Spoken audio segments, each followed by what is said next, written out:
So guys, today is day 9 of Ramadan. Here I am to talk about my experience, right? Um, you know, 5 days passed since the last video, but I really want to talk about my Monday and my Tuesday, right? The day before yesterday and the day before it, right? Because today is Thursday.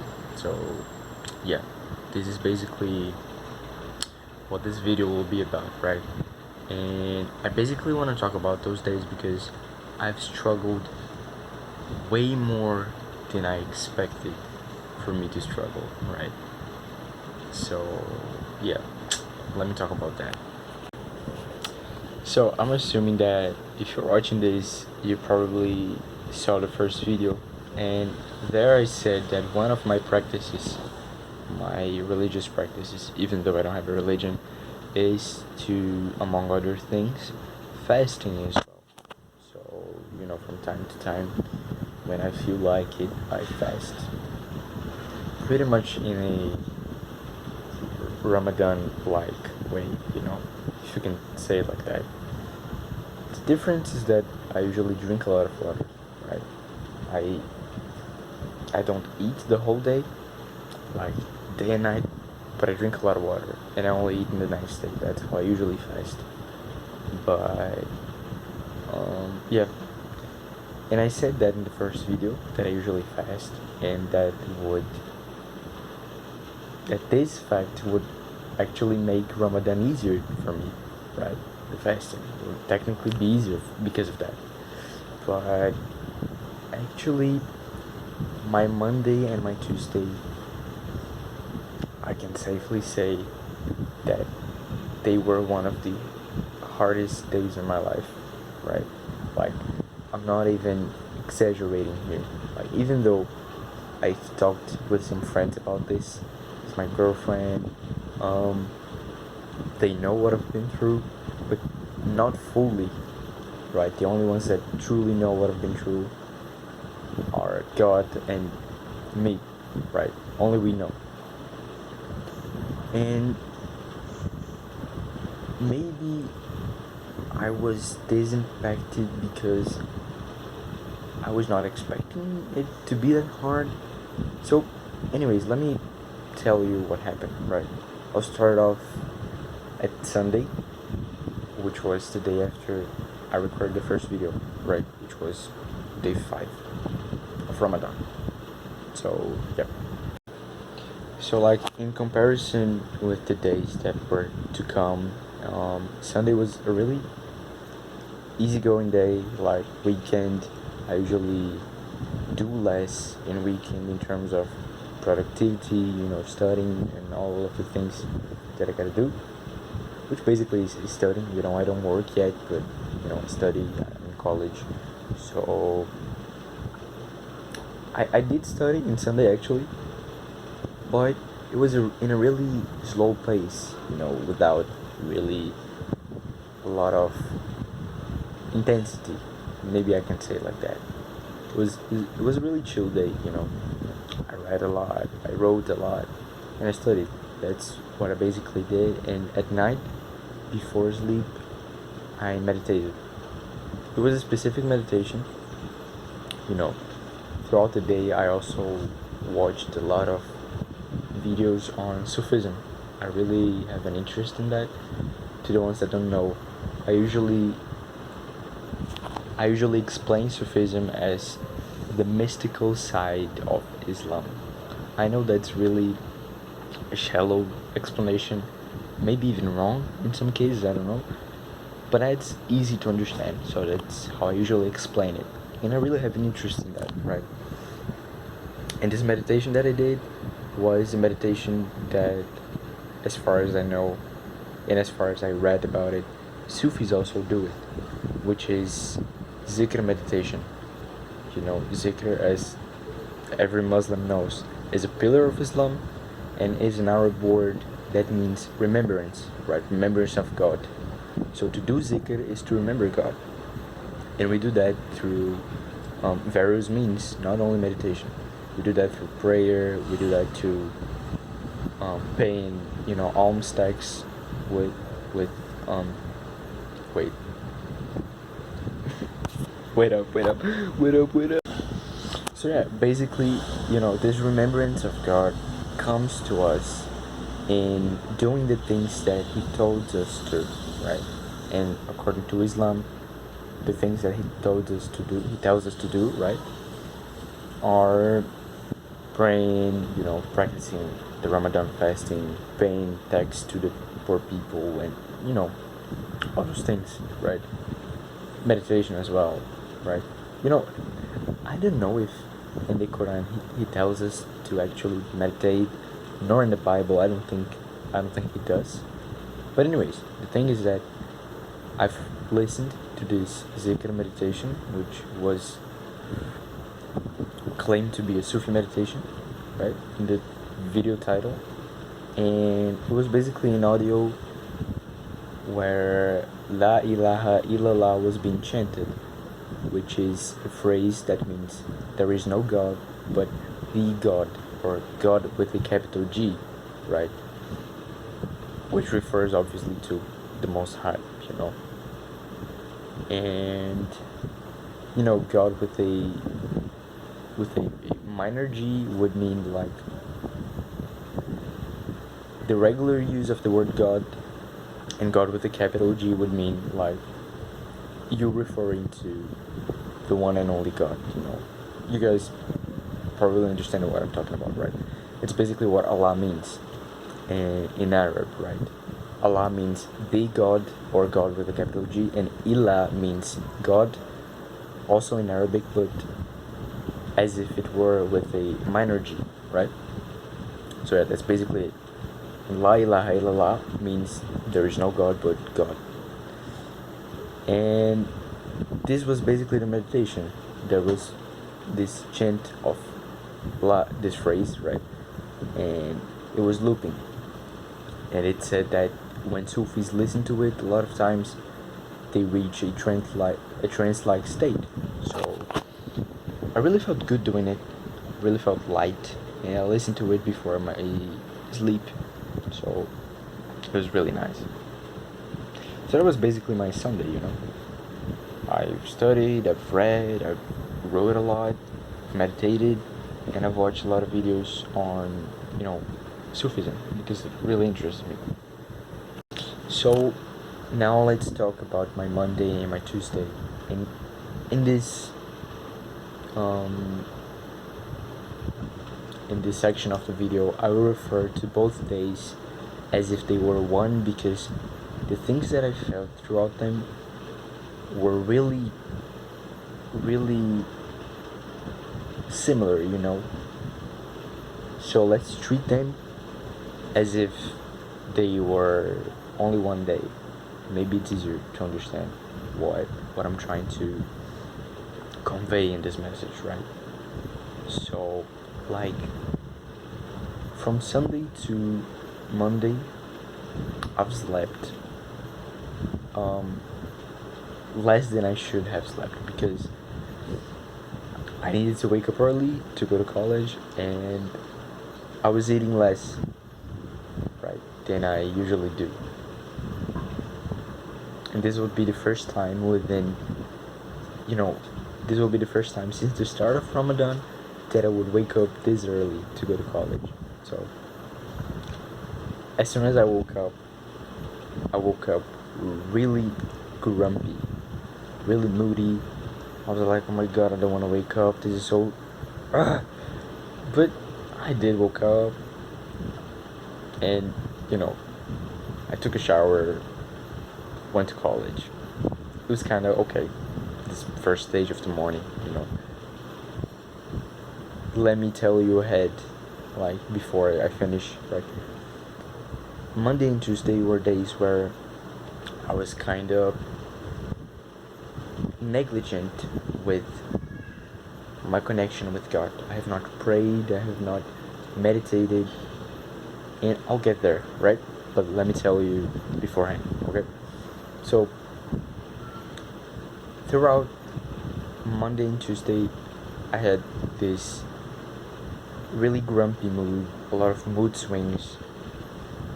I have friends in college, but there are people that I simply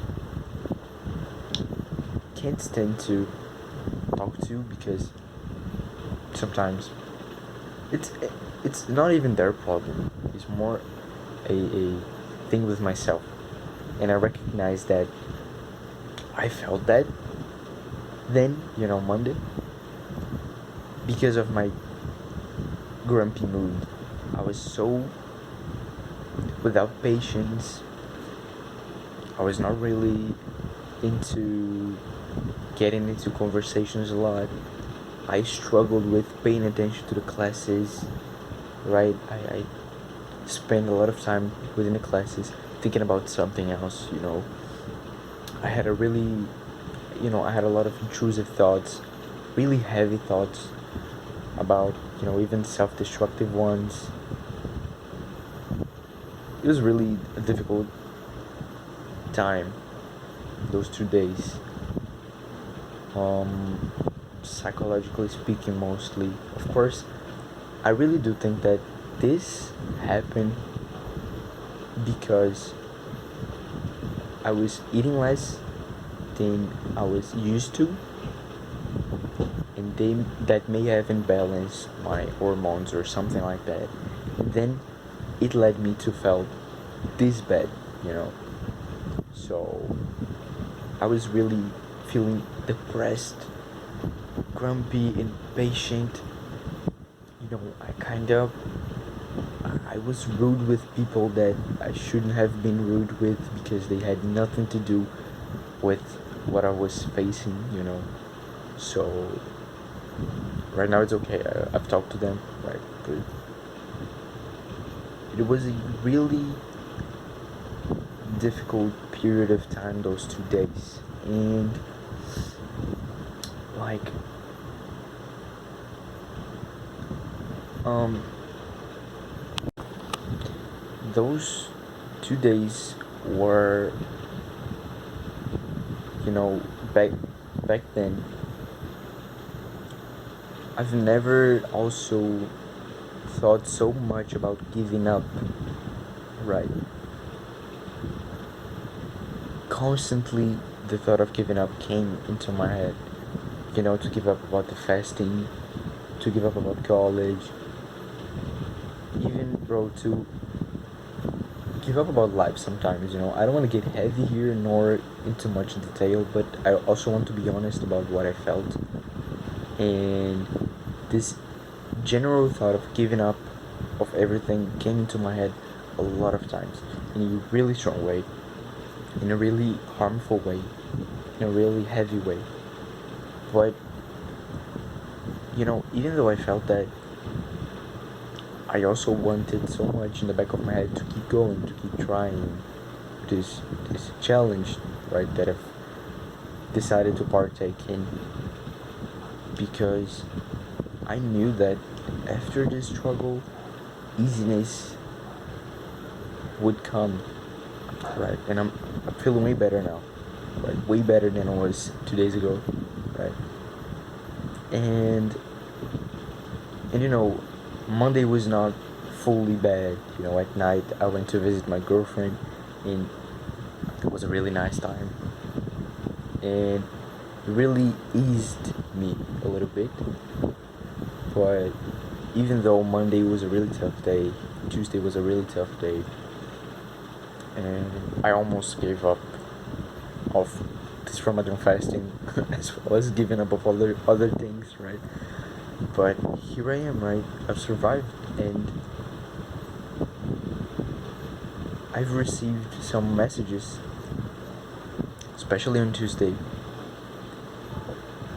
of people that, friends and family that were not really aware of what I was going through, like, fully, because I haven't told them, but they cheered me, right?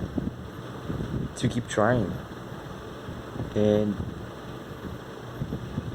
it really made my heart happy, made me happy. My father texted me about not giving up about my college. He said to me to keep going, to keep giving my best at studies. And he doesn't even know that I'm fasting, or that I was struggling with you know, those thoughts of giving up. He didn't know that, and I received his message. And as I said, messages of other friends and really important people to me, right? Throughout the day, throughout Tuesday. And I think that there was a friend of mine, two people that I really opened myself about how I was feeling. A friend of mine and my girlfriend, and they also really cheered me. And everyone that has backed me up, whether you know it or not, or whether you're watching this or not, I'm thankful because God created us here, and we're not supposed to live alone, right? If we live without people in our lives, we live a hollow life, as well as if we live without God, right? To be honest, to be really honest, I don't really think that a person will live a hollow life if he is, for instance, an atheist, right? Maybe some Muslims that are watching this may disagree with me, because even the Quran says so, that if you live without God, you will live a hollow life, because we're all created to need God in a certain way, right? But the point is that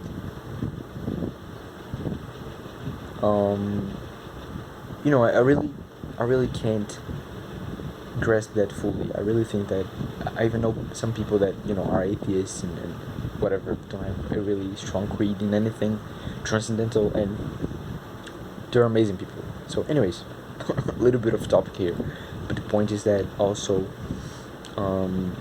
some little more things that I feel like I need to point here. I was talking to a friend of mine in college about the fasting, and he doesn't have a religion as well, but he grew up in church and he knows a lot of the Bible, and he talked to me about a passage in the book of Samuel where Samuel talks about obedience instead of sacrifices, and that God prefers oh my god, I'm sorry, prefers us to obey him rather than do sacrifices, right? And this really made me think about why I was doing the fasting. And I've noticed that throughout Monday and Tuesday, I really focused on the bad side of things that I was feeling, and I dedicated myself less to God and to prayer and to meditation than I should have. Maybe that's why I struggled so much, because I forgot why I was doing it. I'm not doing it for myself, right? I'm doing it because of God and because of my beliefs in him. So I think that played a really important role in the way I felt, right? And then the next day, which was yesterday, I woke up way better, and I went to this friend of mine to talk with him about how I was feeling and how I was feeling better. And he talked to me that the essence of fasting was actually to weaken the body and make the soul stronger. And then I really thought that maybe, bro, this is the process that I'm going through, and maybe also everyone that is going through Ramadan as well is going through, or everyone that chooses to make some struggle to better themselves, to get closer to God, or whatever. Maybe this is what's happening. And I really kid you not when I say that those 2 days, those are one of the hardest days of my life in terms of wanting to give up about something. And it really feels like it will not end, right? But it did. I'm here, I'm alive, thank God. Alhamdulillah, And I want to keep going more and more right now. I want to go to the end. And I may struggle more, but now I know what I have to do to actually succeed. I have God with me. The more I remember him, the more he remembers me. This is Quranic, I know. And I also have friends in my life, right? He put friends in my life as well as he put me in my friend's life, and that's one of the most amazing gifts that one can have here on earth, you know. So if you are a Muslim and is also practicing Ramadan, enjoy this time to get closer to God, but also get close to your loved ones, because if you treat them with love, if you treat them well, be kind, have fun with them. I think this is also a way to get closer to the Most High, because we're all His creation, right? So there's no bigger reason for us to not unite. We should be together. We should, live together, learn with each other. So yeah, I think that's basically it so far. I'm really happy that I went through all of that, alive. I'm healthy, even though I'm eating less than usual. I'm healthy, I have not harmed myself. And thanks God, bro. Thank God. So that's it for today. In a few days, I get back with another video. So, guys, that's it. God bless. See you.